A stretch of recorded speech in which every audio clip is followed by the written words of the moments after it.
Welcome to Inspired Nonprofit Leadership, where you'll hear insights and useful strategies, as well as lessons learned from other nonprofit leaders and valuable tips from a variety of experts. Here to help you with the challenges and opportunities you face day after day is your host and nonprofit leadership expert, Sarah Olivieri. Hello, nonprofit leaders. Sarah Olivieri here. And today we're going to be talking about boards. You all have them. You don't all love them. Some of you do.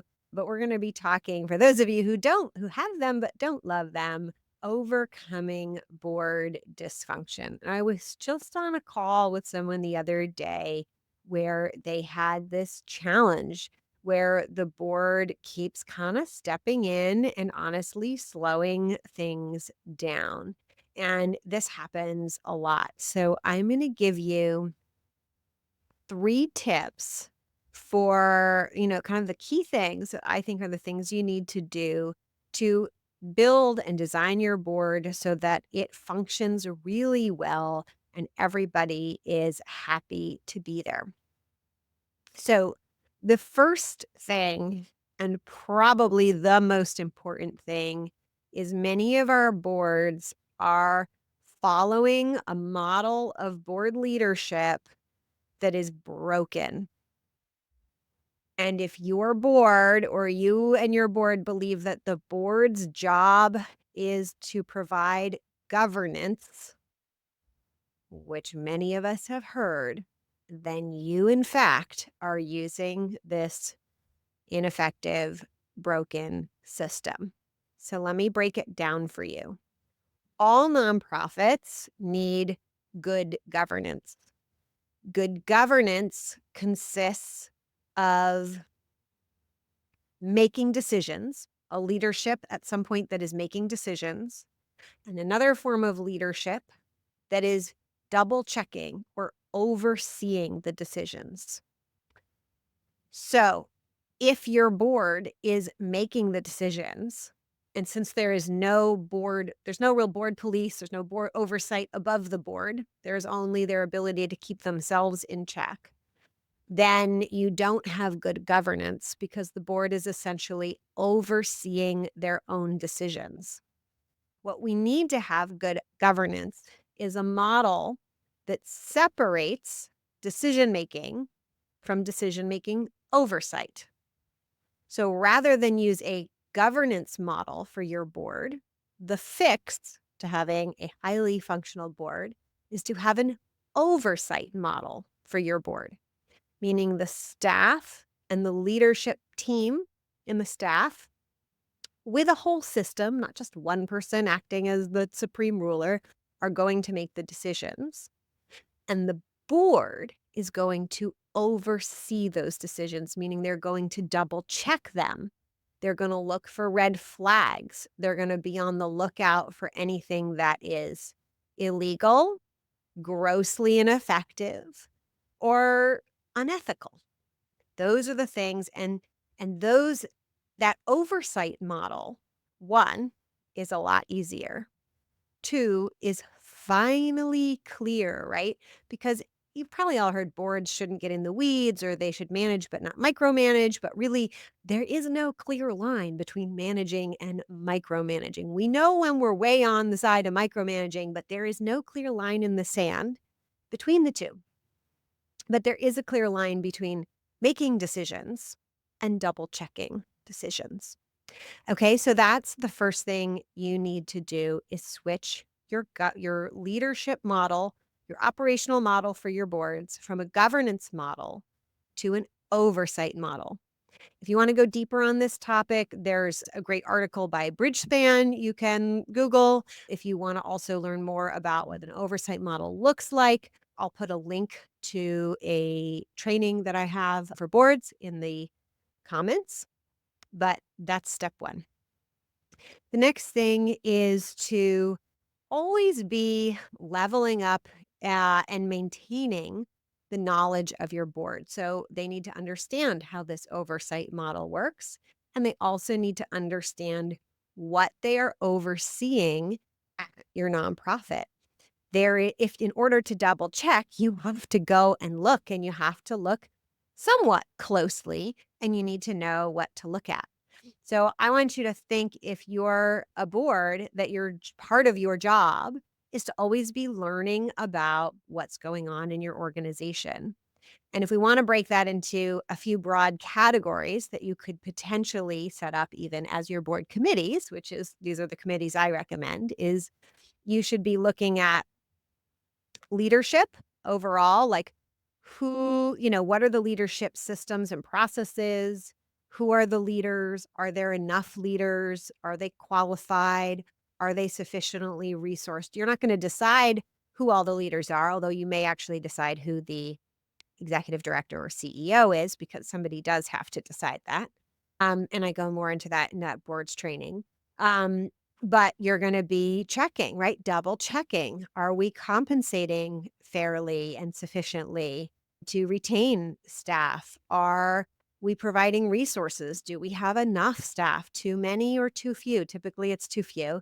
That's a chance for your organization, right? So, looking at all things leadership, both people and processes. Do we have, and for a lot of you thinking about diversity, equity, inclusion, you might be asking questions around, are our is our leadership diverse? Do we have easy paths for people from all different backgrounds to come into decision making positions amongst our leadership? Leadership systems, is our system prone to inheriting systemic biases, inequity and inequities, or is it kind of resistant? Does it kind of help counterbalance the systemic biases, inequities that are all around us? Then, in addition to thinking about leadership, I'd be thinking about impact, right? So, this is going to be things around, are we making an impact towards our mission? What can we check around that? Things to check around that are strategy. Do we have a written strategy? What are the goals? What are the tactics? Do they make sense? Right? Do the tactics make sense for achieving the goals? Do they seem like they're kind of balanced with the resources? Does the financial plan make sense? It can be helpful to break out a separate finance committee that looks at some of the more particulars of the finances, like double checking, for anything illegal or grossly ineffective, because it takes extra training and learning to be good at reading financial documents. So, those are kind of the three standing committees that I recommend boards have around learning and always being in the know about what's happening at their nonprofits, at their organizations. So, a leadership committee, and also you can look at leadership at the board level as well in that committee. A finance committee for those who have gotten some better at actually looking at, financial spreadsheets, cash flow projections, profit and loss statements, or income and expense statements, as we often call them in the nonprofit space, and an impact committee. All right, so let's move on to my third tip for you in overcoming dysfunction and having a board that truly everybody loves to be a part of. And that's make the experience of being on the board fun and rewarding. So we want to be having a great group experience. We want board members who are all rowing in the same direction, who feel like they have a good time together doing this important, but sometimes unglamorous work. So that means things like, don't meet too frequently, right? That probably every month is way too much. I recommend somewhere between every other month. So 6 times a year or 4 times a year is probably plenty. And then make sure you have a strong facilitator for your meetings, right? Make sure, and the facilitator doesn't have to be the board chair. It can be anybody who's a good facilitator. A good facilitator keeps the agenda on track. It helps balance the conversation so that those who maybe need a little more coaxing or opening of the room to make sure their voice is heard comes out, or those who tend to be more talkative have the opportunity to express what they're thinking, but don't necessarily take over the conversation. It means beginning and ending on time, bringing people together to get focused. Also, things like, if you're decide, be intentional about How many in-person meetings? How many Zoom meetings? What's the right balance for people? In-person meetings are great for bonding, but not all the meetings need to be about bonding. And sometimes just getting the work done without pulling everybody away from their families or their jobs is really of value as well. And then two more things related to making it a fun, enjoyable group experience is be mindful of how you bring new members in. So, one, this means as new board members join, really make sure that they are welcomed, mentored, and guided through the process. And related to this, one thing many of our clients in the Thrive programs have been implementing this year are onboarding processes where there's really intentional education, but then the kind of final moment at which you officially become a permanent board member or for you achieve your permanent term, not your permanent term, but you're actually in your term, your first term, that you actually have to complete the onboarding and then kind of be like confirmed or that, there's different ones have chosen different processes here, but that we don't then bring a new board member on who's kind of somewhat unknown entity and then we onboard them. We essentially provisionally invite them and then they get onboarded and trained and get a chance to participate and kind of feel out belonging, in the group. And then they officially begin their term. And this really helps great fit board members feel really good about their experience. I remember when I first, some boards that I've joined and you're in that moment like, should I say something? Is it like not cool with the culture if I speak up in my first meeting? Or do they want me to participate? Am I going to get dinged if I don't? Like what's the expectations here? Right? So we get really clear expectations. And for those members who we thought might be great but ended up maybe not being the best fit once they got into it, now we're not like married to them and having to negotiate a board member divorce, if you all know what I mean. We've just tested the waters and agreed actually it's probably not the best fit after all. And finally, not a tip, but going back to my first tip, when we use this oversight model over the governance model, where in oversight, the board is playing a key role to make sure the organization has good governance, whereas the governance model, we're just kind of saying the board is the governance. Then there's less work for the board and there's less tendency for the board to make the work harder for the staff. And also, there's less pressure on the board because really, there's a lot of pressure when you need to make decisions for the well-being of an organization that you're not involved with on the day-to-day. You really don't have enough data, enough resources to be making those decisions. So either you're potentially going to make bad decisions, or even if you're very experienced and very trained, right? No amount of training and experience can make up for being fully informed.